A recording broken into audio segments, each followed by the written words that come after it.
Amigos, tem sido uma verdadeira lástima o envolvimento das lideranças e da maior parte da comunidade evangélica no Brasil na política.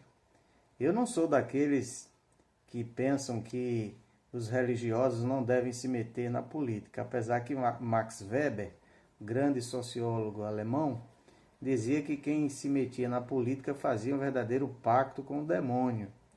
Eu não penso assim, penso até que nós devemos ter posições, porque também Weber dizia que dizer-se neutro é colocar-se de antemão a favor dos que são os mais fortes.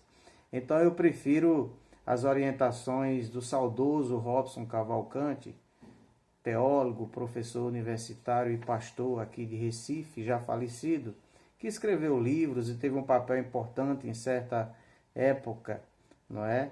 No sentido de conscientizar a Igreja Cristã Evangélica sobre sua responsabilidade social para com um país sempre desigual e sempre injusto. Mas, excetuado alguns casos, né? Agora mesmo nós tivemos um protesto lá na Câmara Federal do pastor e sargento, né? Isidoro, salvo engano o nome, onde ele se levantou contra essa política de armamento do governo, né? Fez um protesto lá simbólico. Segurança pública não pode ser resolvida na bala, no fuzil. Segurança pública tem de ter precedido educação, esporte, lazer, perspectiva de vida, emprego, renda. Muito interessante, que expressa, né, alguém que tem uma posição contra a corrente. Mas a corrente majoritária no meio evangélico hoje, lideranças parlamentares, é de total submissão ao candidato. Isso já vem desde a eleição. A comunidade evangélica foi a mais suscetível às fake news e às mentiras que foram divulgadas em nome de Deus, inclusive algumas delas pelo candidato, e agora no governo se repete, prossegue essa submissão. Ela não é sem motivo e ela não é sem troca. Por isso nós temos que lembrar a frase de Jesus Cristo: não façam da minha casa casa de negócios. Em certo sentido, é isso que alguns têm feito com a fé e com a crença religiosa e influenciado e manipulado as comunidades locais. Na verdade, esse apoio de lideranças evangélicas incondicional ao governo Jair Bolsonaro se dá em troca de cargos, né, de prestígio, de defesa de doutrinas, de proteção. Estão eles agora preocupados, não é, em que as igrejas não paguem impostos. Por que não as igrejas? Porque as igrejas não podem pagar impostos, né? Então nós temos aí um envolvimento realmente terrível dessas lideranças e, de certa forma, da comunidade evangélica em sua grande parte. Um personagem principal nisso, nos últimos anos, é o pastor Silas Malafaia, não é? Ele próprio se envolveu já em contendas nacionais, está sendo processado pela ex-presidente Dilma Rousseff por difamação e por calúnia, né, que ele proferiu durante a campanha. Ele mesmo que em 2014, para se contrapor à candidatura da esquerda, saiu em defesa de Aécio Neves, né? Aécio Neves, aquele mesmo das malas de dinheiro e daquelas ligações perigosíssimas, não é? Denunciadas inclusive em áudio a nível nacional. Então o pastor Silas Malafaia é um personagem que tem contribuído para gerar ódio, rancores, ressentimentos no meio da comunidade evangélica em relação a determinados campos políticos. Hoje, como ele declarou recentemente, não é? O Brasil está se afundando desde o golpe ainda mais em uma crise social, política e econômica. A editora dele vende 25% do que vendia em 2015.